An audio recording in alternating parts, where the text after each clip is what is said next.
আসসালামু আলাইকুম প্রিয় দর্শক, সকলকে স্বাগতম আমার একটি ব্লগে। এটি আমার প্রথম ব্লগ, তাই ভিডিওটি সবাই বেশি বেশি করে শেয়ার করুন এবং ভিডিওটি লাইক দিয়ে চ্যানেলটি সাবস্ক্রাইব করুন। সো ভিউয়ার্স, এখন আমি বের হয়েছি। আমি যে দুটা বাচ্চাকে টিউশনই করাই তাদেরকে টিউশন করার উদ্দেশ্যে। সো বের হলাম আজকে সকালবেলা পড়াতে। আর শীতকালে সকালের যে আবহাওয়া কি বলবো, এটা তো আপনারা যারা গ্রামে থাকেন তারাই বলতে পারবেন। চারদিকে মৃদুমন্দ বাতাস বইছে, মৃদু মন্দ বাতাস বইছে, তার উপরে রয়েছে যে হালকা রৌদ্রোজ্জ্বল ভাব, মিষ্টি রোদ পোহাতে পোহাতে গ্রামের রাস্তা দিয়ে হাঁটার মজাটাই আসলে আলাদা। সো ভিউয়ার্স, এই অনুভূতি বলে ব্যক্ত করার মতো নয়। যারা এই অনুভূতির মধ্য দিয়ে গিয়েছেন তারাই আসলে বলতে পারবেন যে অনুভূতিটা আসলে কেমন। শীতকালে গ্রামের মধ্য দিয়ে হেঁটে যাওয়ার ব্যাপারটাই অন্যরকম। আর এখানে দুইটা কুকুর এখানে এসেছে।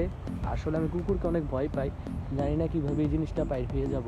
তো ভিউয়ার্স, দেখতে পেয়েছেন এখনই কুকুর দুইটি আমার পাশ দিয়ে বের হয়ে গেল। আমি কুকুরকে খুবই ভয় পাই, সেই জন্য আমি আর সামনের দিকে অগ্রসর করছি না আপাতত। সেই জন্য আমি আবারও পুনরায় পিছের দিকে ব্যাক করতেছি, কারণ আমি আসলে কুকুরকে অনেক ভয় পাই। প্রয়োজন পড়লে আমি একটু পরে যাব, তারপর আমি কখনোই এখন এই কুকুরগুলোর মধ্য দিয়ে পাস করব না। কারণ ভিউয়ার্স, কুকুরের প্রতি যে আমার ফোবিয়াটা, এটা অনেক আগে থেকে, এটা এখন থেকে নয়। সেই জন্য আমি কোনো রিস্ক নিতে চাচ্ছি না, হয়তো কুকুরগুলো ওই জায়গায় দাঁড়িয়ে আছে। সো ভিউয়ার্স, তাছাড়া দেখতে পাচ্ছেন এখানে গ্রামে কৃষকরা কাজ করছে। এটাও শীতকালের একটা অনন্য নজির আর কি। দেখুন কত সুন্দর কৃষকরা কাজ করছে মাঠের মধ্যে। তো ভিউয়ার্স, এই মুহূর্তে আমি পরে আসলাম। সো এখন বাজে 11:40। সো এখন ডাইরেক্ট বাড়িতে যাব।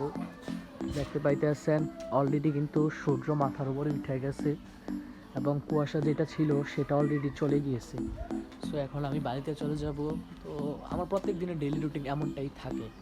সো পরবর্তীতে আপনারা আমার আরও অনেক ব্লগ দেখতে পাবেন, কয়েকটা ট্রাভেল ব্লগও করার চেষ্টা করবেন। তাই বেশি বেশি সাপোর্ট করুন, ভিডিওটিতে লাইক দিয়ে ভিডিওটি শেয়ার করে দিন এবং চ্যানেলটি অবশ্যই সাবস্ক্রাইব করে দিন। আসসালামু আলাইকুম।